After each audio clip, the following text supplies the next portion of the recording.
Mi segunda pregunta. Primer presidente de la Transición de México. Un ensayo es un texto que analiza o evalúa un tema. Su ensayo de 30 hojas bien pudiera competir con un libro o rebasar un libro de decisiones difíciles. Su ensayo, ¿qué destino tendrá? ¿Será una iniciativa de ley que dará como un nuevo código moral para la reflexión? ¿O de este ensayo que usted hizo el sábado se desprenderán acciones concretas para el manejo de su administración? Esto le pregunto, señor presidente, porque los curtidos de la hipocresía y los caraduras que hoy transmutan de expertos en pandemias, de expertos en seguridad y ahora expertos en energías limpias, han enarbolado una nueva bandera en donde dicen, presidente, que usted le está dando la espalda a la realidad. ¿Qué responderles o qué responder en torno a su ensayo y a esta situación? Bueno, el ensayo que escribí sobre la nueva economía en los tiempos de la pandemia, pues es lo que ya venimos llevando a la práctica, lo que se está aplicando en México desde el inicio del nuevo gobierno, solo que con la pandemia estamos profundizando sobre estos principios, criterios, estas acciones. Por ejemplo, ahí sostengo que los tecnócratas elevaron la economía a rango supremo y supeditaron todo lo demás.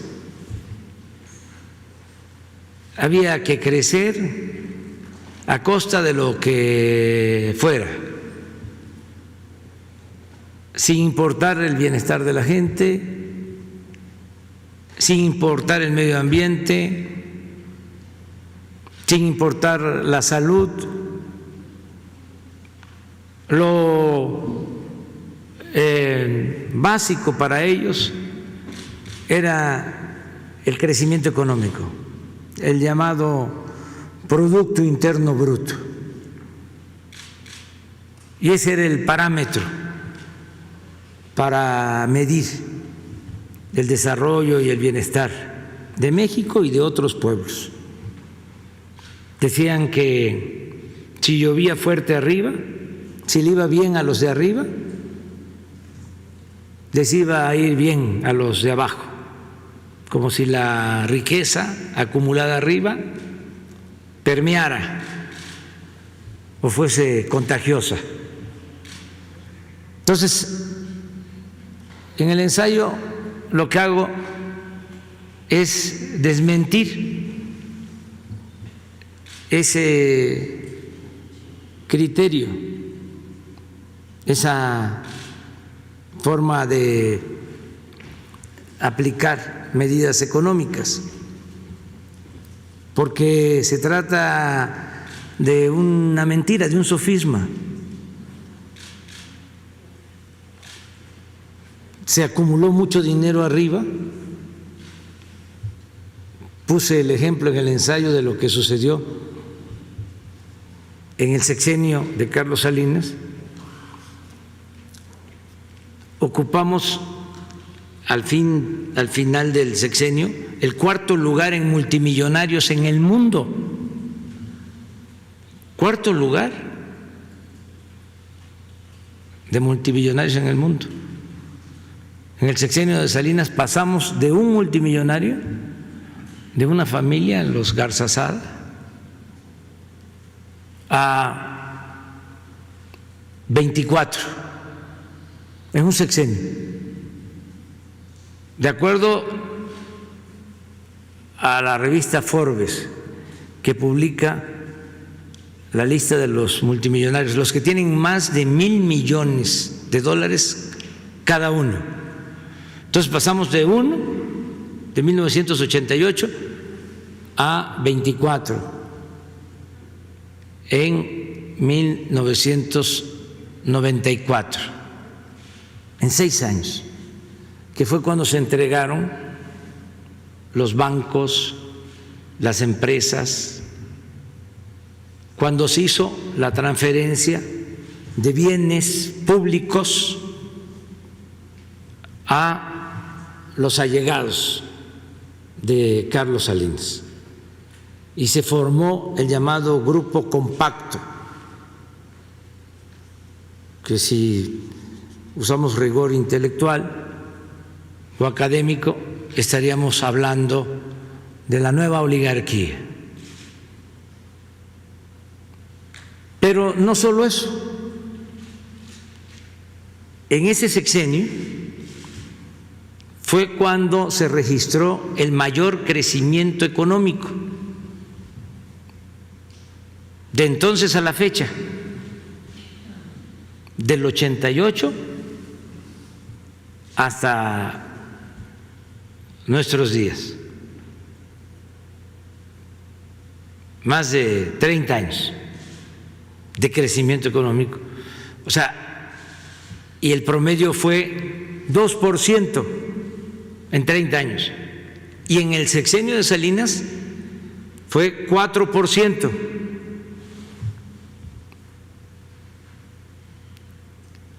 Con Salinas hubo más crecimiento que con Zedillo, que con Fox, con Calderón y desde luego con nosotros. 4%. Pero ¿cuál fue el resultado? Fue cuando tuvimos más multimillonarios, cuando se entregaron más bienes de la nación a particulares, cuando hubo más crecimiento económico, pero también fue cuando hubo más desigualdad económica y social. Y están los datos. ¿Y saben quiénes ofrecen los datos? La OCDE, el Banco Mundial y el INEGI. Entonces, ¿qué planteo ante la crisis del modelo neoliberal que se desató con la pandemia? Pues ya no sigamos evaluando, midiendo solo el crecimiento a secas, porque eso significa que se está creando riqueza, pero no se mide la distribución de esa riqueza.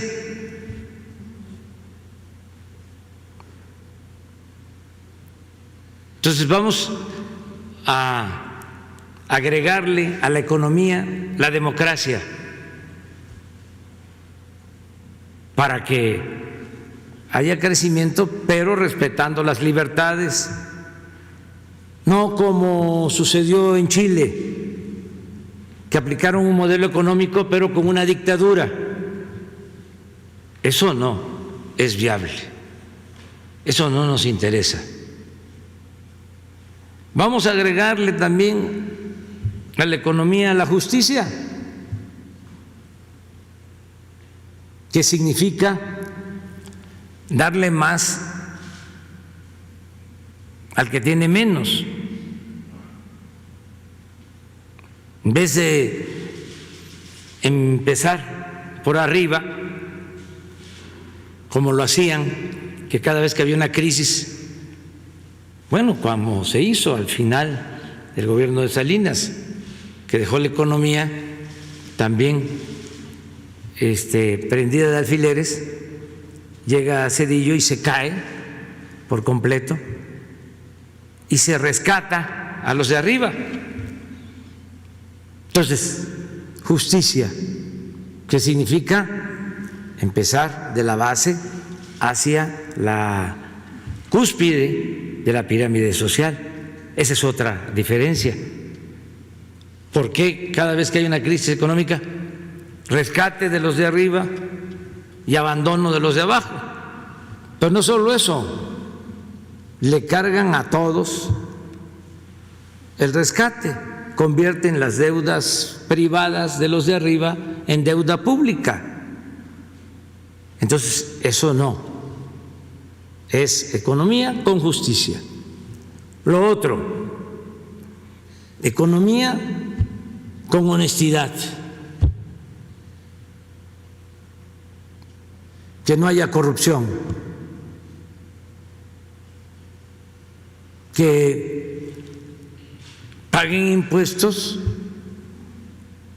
los campesinos como lo hacen cuando compran una mercancía, los indígenas, los obreros, los integrantes de las clases medias, los pequeños, medianos empresarios, pero también los de arriba,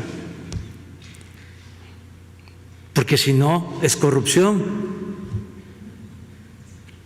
son fraudes fiscales, las condonaciones de impuestos,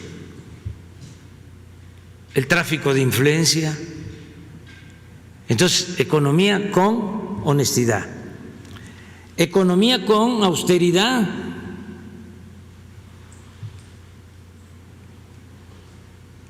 ¿Para qué el crecimiento económico si todo se queda en la compra? Porque también eso es Producto Interno Bruto. Si se compra un avión de lujo, también se mide y tiene que ver con el Producto Interno Bruto y puede ser crecimiento. Entonces, ¿por qué la ostentación? ¿Por qué el derroche? ¿Por qué no la austeridad? Lo que dijimos hace un momento, ¿por qué no adoptamos la austeridad no solo como forma de gobierno, sino como forma de vida? ¿Por qué el consumismo desbordado, la extravagancia, la frivolidad? México es uno de los países en donde más se consumen artículos de lujo, de los más extravagantes artículos de lujo. No se puede imponer nada, como dijimos, nada por la fuerza, pero bueno, que valgamos por nuestra integridad, por nuestros principios, no por el lujo barato, no por lo material. Entonces es economía con austeridad y economía también con bienestar. Eso es lo que plantea el ensayo, y no es solo pensando en México, es pensando en el mundo. ¿Por qué también lo escribí? Porque siempre los tecnócratas o los intelectuales orgánicos, los expertos, hablan de que no tenemos proyecto alternativo. Y además siempre era como una condena el que teníamos que ajustarnos al modelo neoliberal que se aplicaba a rajatabla en todo el mundo, porque era lo mismo, reformas estructurales en México, en Argentina, en España, en todos lados, las mismas recetas definidas en el extranjero a partir de los intereses económicos y financieros. Los pueblos no decidían. Nosotros durante 30 años no tuvimos un plan de desarrollo propio. apegado con nuestra realidad, con la idiosincrasia de nuestro pueblo. Era aplicar recetas impuestas. Entonces siempre decían, no hay de otra. ¿Qué les estamos respondiendo con este texto? Sí hay de otra. Y tu modelo es un modelo fracasado, pero que además ni siquiera es novedoso. Fue lo que se aplicó en México en la época de Porfirio Díaz. Por eso neoliberalismo es neoporfirismo. ¿Y a qué nos condujo el modelo porfirista? A una revolución. Hay insensatos que dicen que fue muy buen gobierno. Si hubiese sido un buen gobierno, no hubiese habido una revolución. Entonces, es cambiar. Entonces, les cuesta entender que haya una circunstancia nueva, distinta, pero yo creo que poco a poco también van a ir convenciéndose de que esto es bueno para todos, porque ahí en el ensayo explico cómo si se le da preferencia a los habitantes del país, a las personas, al pueblo de México que más lo necesita, estamos hablando del 70%, si se protege al 70%, si se le permite al 70% de la población de menos ingresos que tengan oportunidades, que tengan derechos asegurados, el derecho al trabajo, a un buen salario mínimo, que tengan créditos, lo que estamos haciendo, si se fortalece la base de la pirámide, si se inyectan recursos suficientes, pues entonces se benefician arriba los empresarios, los comerciantes. En el ensayo cito un párrafo del Plan Liberal de los Flores Magón de 1906, donde habla de que si el pueblo no tiene ni siquiera para lo indispensable, no consume nada y no puede prosperar la industria ni puede prosperar el comercio. Entonces, eso lo planteo, pero también planteo algo que es importantísimo. Si se atiende a la mayoría de la población, en particular a los jóvenes, y se les dan opciones, se les dan alternativas, podemos enfrentar el problema grave de la inseguridad y de la violencia, y podemos conseguir la paz. Y eso es un tesoro, vivir en paz, y es en beneficio de todas las clases sociales, no solo de los sectores populares, sino también de los que tienen más ingresos. Y hay otras formas en que se benefician con este modelo nuestro los que tienen más ingresos. Ayer tuve una reunión con las empresas que van a construir el Tren Maya, y son empresas cuyos dueños pues son personas con solvencia económica, y estamos hablando de 4 contratos solo de Palenque a Cancún ayer de 80,000 millones de pesos. 4 empresas o consorcios Entonces se ayudan. Sí, no hay corrupción, porque no es crédito, no es deuda, es presupuesto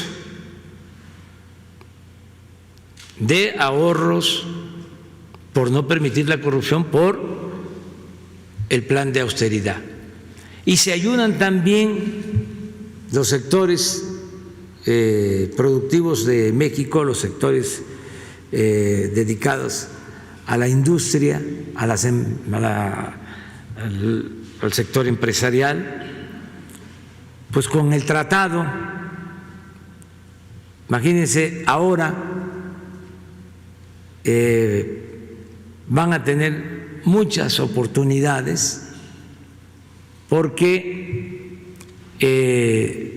tenemos el acuerdo con Canadá y con Estados Unidos y se tiene garantizado el mercado más fuerte del mundo. El día que estaba yo terminando el ensayo, el 15, me habló Graciela Márquez, secretaria de Economía, para decirme, y lo puse, alcancé a ponerlo, que se había incrementado la inversión extranjera en el trimestre en 1.7, a pesar ya de incluir marzo de la pandemia. Más de 10,000 millones de dólares llegaron de enero a marzo. Y va a seguir creciendo la inversión extranjera. Ese mismo día, el viernes, di a conocer, y está en el ensayo, los datos de recaudación. Apostaban a que se nos iba a caer la recaudación. Bueno, de enero al 15 de mayo, porque eso no fue trimestre, sino fue hasta terminé el ensayo a medianoche y trabajaron en el SAT para tener el dato actual, un incremento de 4.9 en términos reales en la recaudación, de enero al 15 de mayo. ¿Por qué aumenta la recaudación? Porque nos están ayudando, nos están dando su confianza los contribuyentes, y porque también ya no se condonan impuestos. Imagínense cuánto se dejaba de cobrar.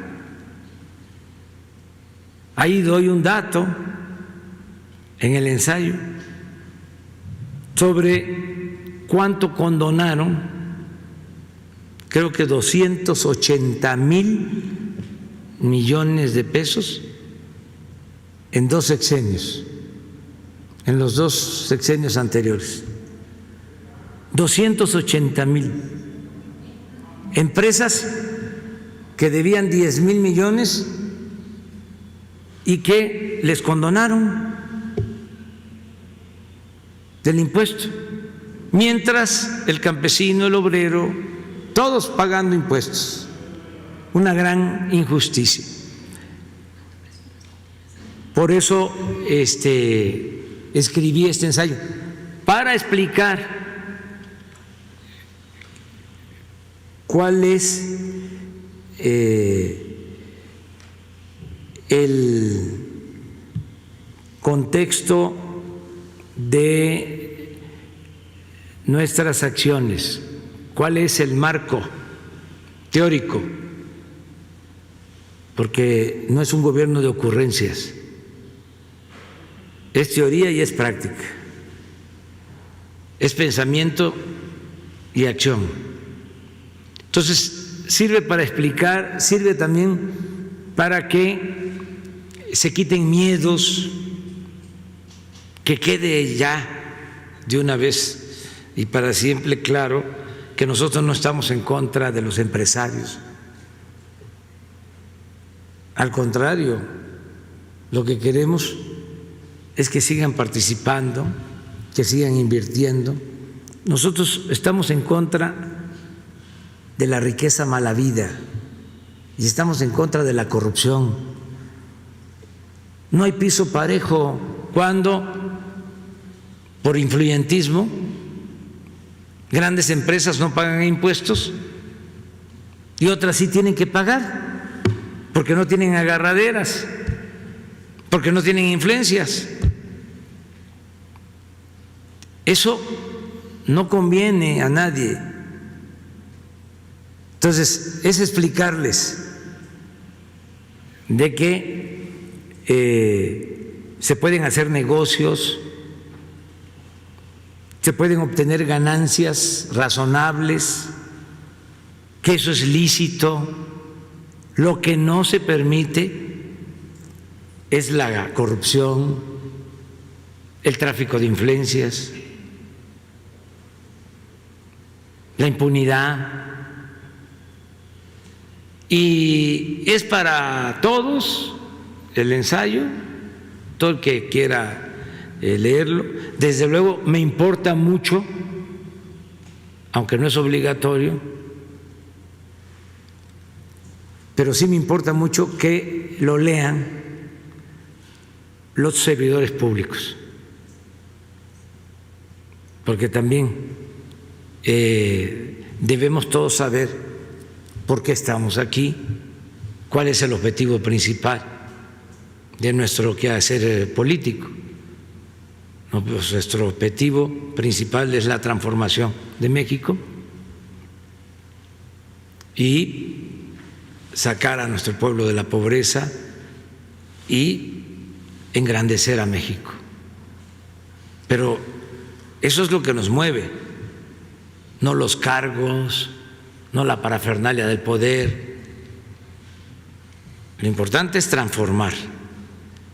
Entonces, para eso es el ensayo, y lo subí a mi Face, al Twitter, a las redes sociales, y el que desee lo puede copiar. No estoy pensando en hacer un libro, no tengo tiempo, fue ahora porque consideré que